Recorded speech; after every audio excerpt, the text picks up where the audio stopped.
Hello everyone, how are you all doing? I hope all of you are doing great. So as you all know, we are covering chapters from class 7th new NCERT of Sanskrit Deepakam. Sanskrit की text book के chapters हम cover कर रहे हैं. First chapter we have already done. मैंने आपसे पूछा था वीडियोस अच्छी लग रही हैं तो ही मैं कंटिन्यू करूंगी और बहुत सारे कमेंट्स आए हैं मैम यस प्लीज कंटिन्यू.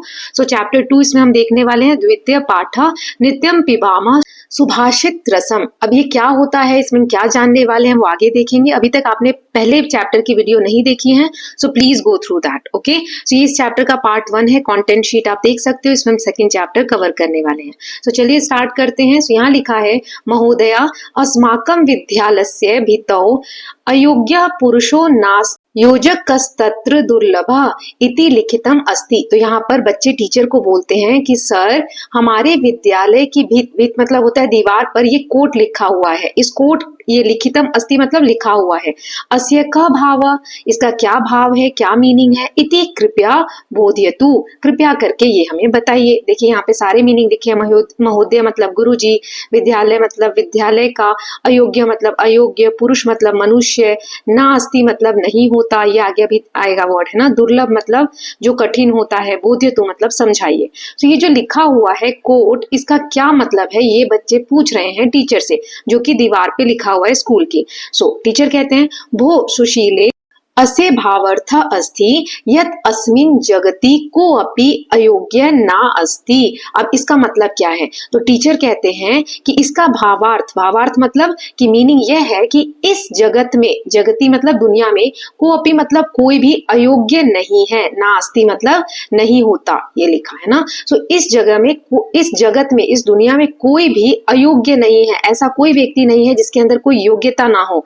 सर्वे योग्या सन्ति, सभी योग्य होते हैं, परंतु लेकिन प्रेरकस्य मार्गदर्शकस्य च अभाव अस्ति. ऐसे लोगों की अभाव है मतलब कमी है ना. ऐसे लोगों की कमी है जो प्रेरणा दे सके, प्रेरक हो, ठीक है, या फिर मार्गदर्शन करा सके कि क्या गलत है क्या सही है, किसी को बता सके. तो ऐसे लोगों की कमी है, लेकिन इस जगत में अयोग्य लोग नहीं है कोई भी, सभी क्या है, योग्य है. भावार्थ मतलब होता है अर्थ. सो ये बच्ची कहती है मान्यवर अहम अपि विद्यालयस्य परिसरे एतादृशम श्लोकम पठितवती. ये लाइन इसके बाद आएगी कि हमने ये श्लोक विद्यालय की परिसर में पढ़ा है. ठीक है, अहम मतलब मैं, विद्यालय से मतलब विद्यालय के, परिसर मतलब जो बरामदा होता है वहां पर, एतादृशम मतलब इस दृश्य को या इस श्लोक के बारे में याद दिया है कि इस श्लोक को मैंने पढ़ा है, ये बच्ची कह रही है. ठीक है, सो अब आगे देखते हैं क्या लिखा हुआ है. सो टीचर कहते हैं रमे एतानि सुभाषितानि सन्ति अस्माकं चिंतन विकासाय एव एतानि सुभाषितानि विद्यालयस्य परिसरे स्थापितानि. मतलब यहाँ पे सर कहते हैं कि रमे, रमा नाम होगा तो उसे कहते हैं कि सुभाषितानि, ये क्या होता है, अच्छे कथन. ये जो आपने दीवार पे पढ़ा ये अच्छे कथन है. संति मतलब होता है, ठीक है, तो ये अच्छे कथन, अच्छे वाक्य लिखे गए हैं. जैसे इंग्लिश में हम कोट्स बोलते हैं ना, वैसे ही अस्माकम, ये जो कोट्स होते हैं हमारे, अस्माकम मतलब हमारे, चिंतन विकासाय मतलब सोचने समझने की शक्ति का विकास करते हैं, उसमें वो विकसित होती है. एतानी सुभाषितानी विद्यालय से परिसरे स्थापन्ति. स्थापन्ति मतलब क्या होता है, स्थापित किए गए हैं. हमारी बुद्धि के विकास के लिए, हमारी सोच समझ को विकसित करने के लिए ये जो सुभाषित है, ये जो अच्छे वाक्य हैं, कोट्स हैं, हमारे विद्यालय में जगह जगह पर लिखे होते हैं. ठीक है, नाउ यहाँ लिखा है महोदय सुभाषितानी इत्यनेन क अभिप्राय. ये जो सुभाषितानी होते हैं, अच्छी चीजें हैं, इत्यनेन मतलब होता है इससे क्या अभिप्राय है. क मतलब ये क है, का नहीं है. इससे क्या अभिप्राय मतलब क्या मीनिंग है इसका. तो सर कहते हैं वत्स मतलब बच्चे या स्टूडेंट, मानवा नाम विविध मूल्या नाम विकासाय. मनुष्य में, मानव मतलब मनुष्य में, उनके जीवन के मूल्यों में, मूल्य मतलब होता है वैल्यूज, उनके अंदर अच्छी आदतें, वैल्यूज लाने के लिए ये जो सुभाषित है, ये जो अच्छे वाक्य हैं, ये किनके द्वारा बोले जाते हैं, श्रेष्ठ जने, जो श्रेष्ठ लोग होते हैं, जो ऐसे व्यक्ति होते हैं जो बहुत ज्ञानी है ना. सो उक्तानि सुवचनानि एव सुभाषितानि. सो जीवन में मनुष्य के मूल्यों को, वैल्यूज को बढ़ाने के लिए, उनके विकास करने के लिए जो श्रेष्ठ लोग हैं, जो बड़े लोग हैं, उनके द्वारा कहे गए ये जो वचन है, उसी को हम संदेश के रूप में या फिर उसी से हम समझने के लिए, जानने के लिए ये सुभाषितानि को पढ़ते हैं. तो इसका लाभ यही है कि इसे मनुष्य के जीवन में विकास होता है. ठीक है, अभिप्राय और मीनिंग पूछा गया था. अब आगे देखते हैं यहाँ पर श्रीमान सुभाषितानाम पठनेन का लाभ। ये जो सुभाषितानी है मतलब जो अच्छे शब्द हैं या वाक्य हैं, इनको पढ़ने से क्या लाभ होता है, क्या प्रॉफिट होता है? तो सर कहते हैं प्रिय सुरेश, सुरेश को कहते हैं प्रिय सुरेश, सुभाषितानाम पठनेन अस्माकं नैतिक सामाजिक च विकासा भवति। ये जब हम पढ़ते हैं, पठनेन मतलब पढ़ने से, श्रीमान मतलब हे गुरुवर, इसका मतलब है ना कि बच्चे ने पूछा टीचर से, तो सर कहते हैं कि ये पढ़ने से लाभ क्या क्या है। हम अगर इसको पढ़ना चाहते हैं, पढ़ते हैं, तो इससे हमारे नैतिक यानी जो हमारी मॉरल वैल्यूज हैं वो विकसित होती हैं। ठीक है, सामाजिक यानी सोसाइटी में हमें कैसे अच्छे से रहना चाहिए, तो वैल्यूज हमारी विकसित होती हैं। राइट, विकासा भवति होना। देन अस्माभि किम कर्तव्यम किंच न कर्तव्यम इति सुभाषितानि बोधयन्ति। हमारे क्या कर्तव्य हमें करने चाहिए, क्या काम या कर्तव्य हमें नहीं करने चाहिए, ये सुभाषितानि जो होते हैं, ये जो अच्छे वचन है हमें बोध कराते हैं, सिखाते हैं। ठीक है, अस्माभि मतलब होता है हमारे द्वारा, किम मतलब होता है क्या, हमारे द्वारा कौन कौन से जो कर्तव्य करने चाहिए, कौन से नहीं, वो सारे हमें इनसे पता चलते हैं। तो फिर यहाँ पर ये बच्ची कहती है अहो वयम अपि सुभाषितानि पठितुम इच्छामा कृपया अस्मान पठ्यतु पाठ्यतु। तो फिर यहाँ पर ये बच्ची कहती है अहो वयम अभी मतलब हमें भी ये पढ़ना है, सुभाषितानि के बारे में हम पढ़ने की इच्छा रखते हैं, तो आप हमें पढ़ाइए। ठीक है, तो ये यहाँ पर लिखा हुआ है, आगे देखते हैं सर ने क्या बोला। समीचनम तरही वयम सुभाषितानाम रसम पिबामा। चलिए अच्छी बात है, उचित, समीचीनी मतलब जैसे हिंदी में हम बोलते हैं ना अच्छी बात है। चलिए अब शुरू करते हैं, वैसे ही अच्छी बात है तो चलो हम भी क्या करते हैं, ये जो सुभाषित है, ये जो अच्छे शब्द हैं, इनके बारे में रसपान करते हैं, मतलब इनका स्वाद चखते हैं और इनके बारे में जानते हैं। अब आगे चैप्टर में 9 कोट्स दिए हुए हैं, उनके भावार्थ दिए हुए हैं, मीनिंग वगैरह दिए गए हैं इस तरीके से, है ना। तो इनको हम संस्कृत में भी पढ़ेंगे और साथ के साथ मैं हिंदी में भी आपको एक्सप्लेनेशन दूंगी ताकि आपको समझने में आसानी हो। ओके, चलिए एक एक करके देखते हैं। तो पहला दिया है यहाँ पर वस्त्रेण वपुषा वाचा विद्या विनयेन च वकारे पंच विर्युक्तो नरो भवति पूजिता। देखो यहाँ ये पांचों जो शब्द हैं ये वो से शुरू हुए हैं, है ना।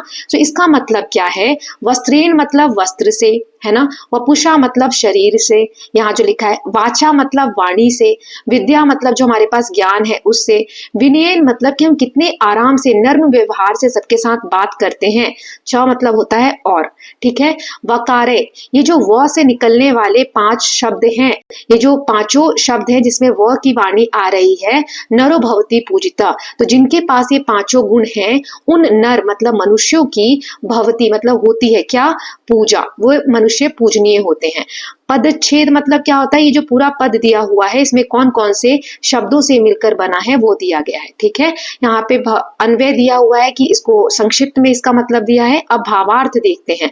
यह जन समुचितानि वस्त्राणि धरति शरीरेण स्वस्थ अस्ति सदा सुमधुरम हितकरम च वचनम वदति सर्वदा अध्ययने संलग्न भवति तथा च विनम्रतया च व्यवहरित तादृश पंचभी वकारे वस्त्रम वपु वाक विद्या विनय इत्यते युक्त मनुष्य लोके सम्मानम प्राप्नोति। वही मतलब है इस श्लोक में बताया गया है कि मनुष्य को आदर तभी मिलता है जब वह इन 5 जो वो वाले युक्त शब्द हैं उनके अंदर ये सारी चीजें हों, है ना। जैसे वस्त्र धारण, साफ सुथरा और सुसंस्कृत पहनावा, अच्छे से अगर वस्त्र धारित करते हैं, शरीर से स्वस्थ होते हैं, वपु मतलब शारीरिक जो सुंदर है, स्वस्थ और सुडौल शरीर जो होता है, सदा सुमधुर मतलब अच्छी वाणी बोलते हैं, मधुर और विनम्र भाषा का प्रयोग करते हैं, विद्या जो सर्वदा अध्ययन में संलग्न हो मतलब पढ़ाई लिखाई में लगा रहे। ठीक है, तो शास्त्र व्यवहार और जीवन का ज्ञान जिसके पास हो, विनम्र व्यवहार हो, दूसरों के प्रति शिष्टाचार से बातचीत करे, आदरपूर्ण व्यवहार करे। इन 5 गुणों से जो व्यक्ति संपन्न होता है इस मनुष्य लोक में, यहाँ पर पृथ्वी पर, उसको सम्मान, प्रतिष्ठा और वह पूजन का पात्र बनता है। ठीक है, तो ये 5 जो चीजें हैं बहुत इंपॉर्टेंट बताई गई हैं इस कोट में। अब नेक्स्ट वाला देख लेते हैं। तो यहाँ लिखा है षड दोषा। अब षड मतलब क्या होता है, 6 दोष होते हैं। पुरुषेने हातव्या भूति मिक्षता मतलब पुरुषेन मतलब मनुष्य द्वारा, ये जो 6 दोष हैं, ये मतलब इस संसार में हात्व्य मतलब त्यागने योग्य। मनुष्य के अंदर अगर ये 6 दोष हैं, कौन कौन से जो आगे दिए हुए हैं वह त्यागने योग्य हैं, उन्हें छोड़ देने चाहिए। कौन कौन से? निद्रा, तंद्रा, भयम, क्रोध, आलस्यम, दीर्घ सूत्रता। तो इनके मतलब क्या? निद्रा मतलब नींद, तंद्रा मतलब सुस्ती आ रही है, ऊंघाई आ रही है, भयम मतलब डर लग रहा है, क्रोध यानी गुस्सा या आलस्य मतलब आलस, और दीर्घ सूत्रता मतलब जो काम को टालते रहते हैं कि अभी नहीं करना, बाद में करना है ना। तो ऐसी चीजों को हमें त्यागना चाहिए अगर मनुष्य को समृद्धि चाहिए या जीवन में उन्नति चाहिए। तो ये लिखा है ना भूतिम।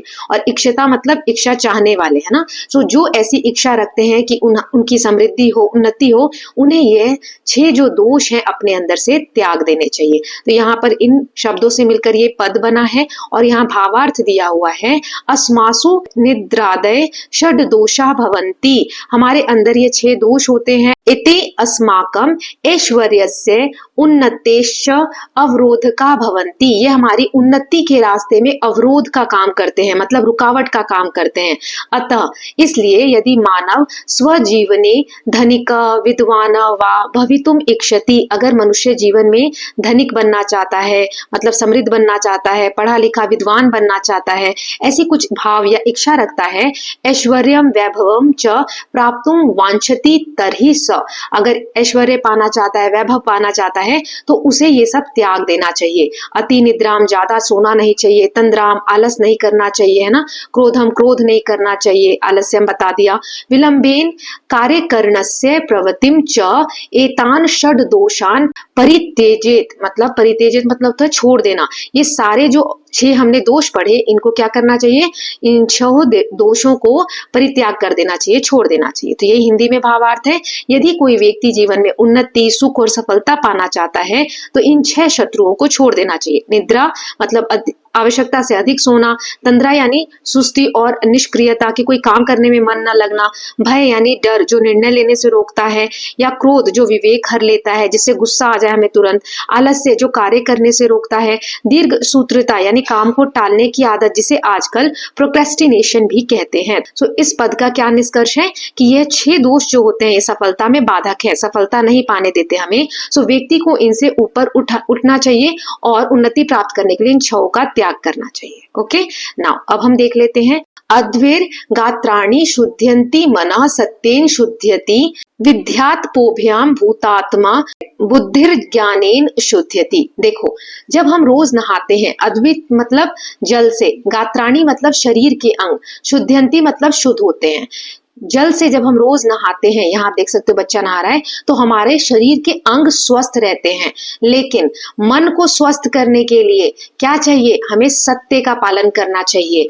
और हमारी बुद्धि को शुद्ध करने के लिए विद्या यानी शिक्षा का या तपस्या का हमें सहारा लेना चाहिए। भूतात्मा, आत्मा की शुद्धि के लिए, बुद्धि की शुद्धि के लिए ज्ञान अर्जित करना चाहिए।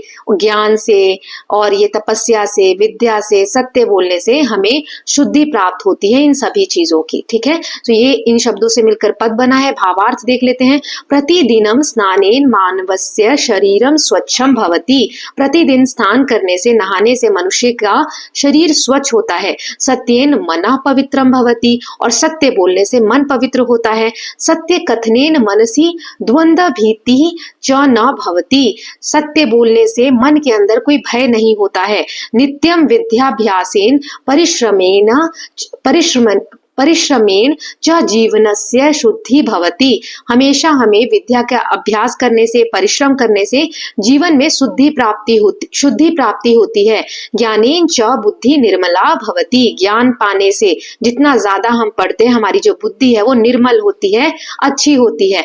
अतः मनुष्य नित्यम स्नानम सत्य कथनम विद्याभ्यासम परिश्रमम ज्ञानार्जनम च कुर्यात। इसीलिए मनुष्य को हमेशा स्नान करना चाहिए, प्रतिदिन सत्य बोलना चाहिए, विद्या के अभ्यास करना चाहिए, परिश्रम करना चाहिए, ज्ञान को अर्जित करना चाहिए। ठीक है, तो इसका भावार्थ क्या है? यह श्लोक बाहरी और आंतरिक शुद्धता के साधनों को बताता है। शरीर की सफाई जल से होती है, फिर लिखा है मन की पवित्रता सत्य से आती है, आत्मा की शुद्धि विद्या और तपस्या से होती है, और बुद्धि ज्ञान से निर्मल होती है। तो यह श्लोक हमें यह सिखाता है कि केवल बाहरी स्वच्छता पर्याप्त नहीं है, मन, आत्मा और बुद्धि की शुद्धता भी आवश्यक है। यह तभी संभव है जब व्यक्ति जीवन में सत्य, अध्ययन, तप और ज्ञान को अपनाता है, हमेशा ज्ञान को अर्जित करने के प्रति तत्पर रहता है। अब नेक्स्ट देख लेते हैं। यहाँ लिखा है, यहाँ इंडिया के ज्योग्राफिकल फीचर्स के बारे में बताया है। ये हम सोशल में भी पढ़ चुके हैं ये वाला कोड। उत्तरम यत् समुद्रस्य हिमाद्रेश चैव दक्षिणम वर्षम तद भारतम नाम भारती यत्र संतति। मतलब उत्तर दिशा में जहाँ समुद्र है, नॉर्थ में हिमालय है ना, और भी च एव मतलब और दक्षिण में ये सारी चीजें हैं जो हमने पढ़ा, समुद्र है। वर्षम मतलब देश प्रदेश, तत् मतलब वह, भारतम मतलब भारत, नाम मतलब नाम वाला, भारती मतलब भारतीय, यत्र मतलब यहाँ, संतति मतलब रहते हैं, संतान यहाँ के हैं। तो इसका ये जो पद है ये इन शब्दों से मिलकर बना है। भावार्थ दिया है, अस्मिन सुभाषिते, इस सुभाषित में या इस अच्छे वचन जो दिए इसमें जो लिखने वाले व्यक्ति हैं, सुभाषितकार हैं, वो भारत के भौगोलिकम स्वरूपम वर्ण्यति, भारत के भौगोलिक जो ज्योग्राफिकल फीचर हैं उसका वर्णन कर रहे हैं। हिंद महासागरस्य उत्तर भागे हिमालयस्य च दक्षिण भागे य भूभाग अस्ति। सो इंडिया के नॉर्थ में मैंने बताया था हिमालय माउंटेन है, और सदर्न जो एरिया है इंडिया का, इस तरीके का नीचे का जो पार्ट है यहाँ पे हिंद महासागर है ना, वही यहाँ पर दिया गया है। सो तस्य भूभागस्य नाम भारतवर्षम, इस पूरे का हिमालय से लेकर हिंद महासागर तक का जो जगह है उसका नाम है भारतवर्ष यानी भारत। अत्रत्या नागरिका भारतीय इति प्रसिद्धा, और यहाँ के जो नागरिक हैं उन्हें हम भारतीय कहते हैं, भारतीय कहते हैं। तो इसका भावार्थ है, इस श्लोक में भारतवर्ष की भौगोलिक स्थिति और उसकी राष्ट्रीय पहचान का सुंदर वर्णन किया गया है। भारत उस भूभाग का नाम है, भूमि के उस भाग का नाम है जहां एक ओर से वो समुद्र से घिरा है और दूसरी ओर हिमालय उसकी रक्षा में स्थित है। इस देश की पीढ़ियां जो है, जो यहाँ जन्म लेती हैं, उन्हें हम भारतीय कहते हैं, भारतीय कहते हैं। यह श्लोक हमें अपने देश की महानता, विशिष्टता और पहचान का बोध कराता है और गर्व दिलाता है कि हम उसी भारतीय संतति के भाग हैं। नाउ नेक्स्ट देख लेते हैं। जल बिंदु निपातेन क्रमशः पूरेत घटा स हेतु सर्व विद्यानाम धर्मस्य च धनस्य च। इसका मतलब क्या है? जल बिंदु निपातेन मतलब पानी की बूंद बूंद गिरने से, क्रमशः मतलब धीरे धीरे, पानी की बूंद धीरे धीरे गिरने से, पूर्यते मतलब भरता है, क्या भरता है? घट, घट यानी घड़ा, ठीक है। स ऐसे ही, वही, यहाँ कहा है हेतु कारण, उसी कारण से, सर्व विद्या नाम सभी विद्याओं का, धर्म से धर्म का, और धन से धन का। तो देखो यहाँ क्या लिखा है कि ये तो पद है कि किन किन शब्दों से मिलकर ये पद बना है। भावार्थ इसका क्या है? यथा निरंतरम जलस्य बिंदुनाम पतनेन रिक्त अपि घट पूर्ण भवति तथैव जीवने निरंतरम अभ्यासेन सामान्य अपि मानवः सर्व प्रकारम ज्ञानम धर्मम धनम च लभते। जैसे बूंद बूंद पानी के गिरने से घड़ा भर जाता है, वैसे ही निरंतर प्रयास करने से, निरंतर एक अभ्यास करने से एक साधारण सा जो मनुष्य है उसको भी ज्ञान की, धर्म की, धन की प्राप्ति होती है, लाभ होता है। तो यह श्लोक हमें नियमितता और निरंतर प्रयास का महत्व सिखाता है कि कंटिन्यूटी होनी चाहिए। ऐसा नहीं कि 10 चैप्टर्स हैं तो आज बहुत खुश है, पढ़ने का मन है तो 5 चैप्टर्स पढ़ लिए और फिर 3 महीने पढ़ा ही नहीं, तो कोई फायदा नहीं है। जो बच्चा रोज 1 चैप्टर पढ़ रहा होगा वो आपसे आगे निकल जाएगा, है ना। सो हमें निरंतर काम करना चाहिए। सो एक एक जल बिंदु से घड़ा भरता है, वैसे ही रोज थोड़ा थोड़ा पढ़ने से ज्ञान, थोड़ा थोड़ा अच्छे कर्म करने से धर्म बढ़ता है, थोड़ा थोड़ा संचय करने से धन इकट्ठा होता है ना। सो छोटा प्रयास भी यदि नियमित रूप से किया जाए, कंटिन्यूटी से किया जाए, तो वो बड़ा परिणाम देते हैं। यह कार्य में निरंतरता आवश्यक है। जैसे 1-1 रुपए जमा करोगे तो रोज तो दिखेगा सिर्फ 1 रुपया है, यही कुछ समय बाद देखोगे, मान लो 300 दिन बाद आपने देखा तो वो 300 रुपए हो गए रहेंगे, है ना। सो इस तरीके से कोई भी काम अगर हम कंटिन्यूटी से लगातार करते हैं तो उसमें हमें लाभ दिखता है। ओके, नाउ नेक्स्ट देख लेते हैं। यह पठति लिखति पश्यति परिपृच्छति पंडितानुप्राश्यति तस्य दिवाकर किरणै नलिनी दलमिव विस्तारितः बुद्धि। देखो यह मतलब होता है जो, पठती मतलब पढ़ता है, लिखती मतलब लिखता है, पश्यति मतलब देखता है, परिपृच्छति मतलब आदर पूर्वक प्रश्न करता है, पंडितान मतलब विद्वानों को, उपाश्रयति मतलब उनके पास जाता है, संग करता है मतलब उनके पास होता है, तस्य उसके उस व्यक्ति की दिवाकर किरणें, सूर्यों की किरणें से नलिनी दलम इव मतलब कमल पत्र के समान विस्तारित मतलब फैलती है, विकसित होती है। क्या? बुद्धि। तो इसी का यहाँ पर भावार्थ देख लेते हैं। अस्माभि आत्म विकासाय सर्वथा श्रेष्ठ जने सहसंगति वासश्च कर्तव्य यतो हि यह निरंतर पठति अर्थात स्वाध्यायम करोति लिखति पश्यति विविधान प्रश्नान करोति स्वस्य संशयम दूरी करोति ज्ञानी ज्ञानम आश्रय समीपे तिष्ठति तस्य बुद्धि तथैव वर्धते तथा सूर्यस्य किरणे कमलम पूर्णतः विकसितम भवति। मतलब इस श्लोक में एक विद्यार्थी के सच्चे ज्ञानार्जन के मार्ग को दर्शाया गया है कि एक सच्चा विद्यार्थी जो होता है, अच्छा विद्यार्थी होता है, वो कैसे ज्ञान का अर्जन करता है। ज्ञानार्जन मतलब ज्ञान करता है। केवल पढ़ना और लिखना ही नहीं, देखना करना है। मैंने यहाँ पे पश्यति बताया, फिर जिज्ञासु होकर प्रश्न पूछना, जैसे मैंने चैप्टर पढ़ाया। अब बहुत सारे बच्चे उसमें क्वेश्चंस भी पूछते हैं कमेंट सेक्शन में। कुछ बच्चे जो मैंने बोला वही सुनकर और उतना ही पढ़ लेते हैं, उनको अंदर से जिज्ञासा नहीं होती कुछ जानने की।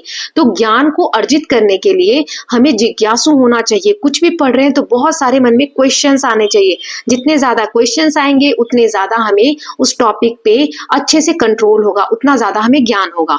और विद्वानों की संगति, ये सभी अत्यंत आवश्यक है। किस चीज के लिए? ज्ञान प्राप्ति करने के लिए। जो पढ़े लिखे लोग हैं, जो विद्वान लोग हैं, अच्छे लोग हैं, उनकी संगति भी जरूरी है। सो बुद्धि तभी खिलती है जैसे सूर्य की किरणें कमल को खिलाती हैं। उसी तरीके से ये जो पांच अभ्यास हैं कि पढ़ना, लिखना, देखना, प्रश्न करना, वैज्ञानिक जो लोग हैं मतलब जो विद्वान लोग हैं उनके पास बैठना, ये हमारी बुद्धि को विकसित करते हैं। ज्ञान पाने के लिए केवल पढ़ना पर्याप्त नहीं है, प्रश्न पूछना, देखना और अच्छे लोगों का संग करना भी आवश्यक होता है। ठीक है, आश्रय मतलब उनके पास, समीपे, है ना, उनके पास में बैठना। ज्ञान प्राप्ति के लिए ये सब जरूरी होता है।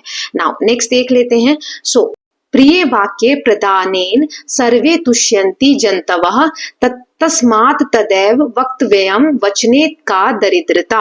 तो इसका मतलब है कि देखो, ये तो शब्द दिए हुए इसलिए मैं बार बार आपको बता नहीं रही हूँ। ये शब्द यहाँ पर बनाकर जोड़कर एक पद क्रिएट किया गया है ना। तो इसका भावार्थ क्या है, मीनिंग क्या है? मधुर भाषणेन मतलब मीठी भाषा बोलने से, सर्वे अपि प्राणिनः मतलब देखो, सर्वे मतलब सभी, प्रिय वाक्यन प्रदानेन मतलब मधुर वाणी देने से सभी जो जीव हैं, अस्माकम सर्वाणी मित्राणी जो हमारे सारे मित्र हैं, माता पिता भ्राता यानी भाई इत्यादि प्रसन्ना भवति। अगर हम उनसे अच्छे से बात करते हैं, है ना, सो सभी जो जीव हैं वो तुष्यंती मतलब होता है प्रसन्न होते हैं, चाहे वो हमारे छोटे हों, बड़े हों, है ना, माता पिता हों, कोई भी। मधुर भाषणेन कापि हानि नास्ति, जो मीठे वचन है, जो अच्छी भाषा है, उसकी कोई हानि नहीं होती। किसी से हम प्यार से बात करेंगे उसका कोई नुकसान नहीं होता। अतः इसीलिए सर्वदा मधुर भाषणम एव करणीयम, इसलिए हमेशा हमें मधुर भाषा का प्रयोग करना चाहिए। मधुर भाषणे कदापि संकोचन करणीय, कभी भी हमें संकोच नहीं करना चाहिए मीठी भाषा बोलने के लिए। ओके, सो जंतव मतलब होता है प्राणी, तस्मात मतलब इसलिए, वक्तया मतलब बोलनी चाहिए क्या? मीठी भाषा। वचन बोलने में का दरिद्रता मतलब कैसी कमी, ये लिखा हुआ है कि मीठी भाषा बोलने से जब सबको खुशी मिल रही है तो इसमें हमें कैसी दरिद्रता, कैसी कमी? हमें हमेशा अच्छी और मीठी भाषा बोलनी चाहिए। तो यह श्लोक मधुर वाणी के महत्व को समझाता है। सभी व्यक्ति चाहे वो छोटे हों, बड़े हों, मिठास भरी बातों से प्रसन्न होते हैं। मधुर बोलने में कोई खर्च नहीं होता, कोई हानि नहीं होती, फिर भी इसका प्रभाव बहुत गहरा होता है। इसीलिए हमेशा हमें सौम्य, शिष्ट और सम्मानजनक भाषा का उपयोग करना चाहिए। इसका निष्कर्ष क्या है? मधुर बोलना एक महान गुण है जो हर किसी को अपनाना चाहिए। यह बिना किसी धन से भी सबसे मूल्यवान होता है। हम प्यार से किसी से बात करते हैं तो वो हमसे बहुत खुश होते हैं, चाहे वो हमारे मम्मी पापा हों, भाई बहन हो, दोस्त हों, कोई भी, है ना। तो हमें मीठी भाषा का प्रयोग करना चाहिए। नाउ नेक्स्ट वन इज आलस्यम ही मनुष्यानाम शरीरस्थो महान रिपु। रिपु मतलब होता है शत्रु।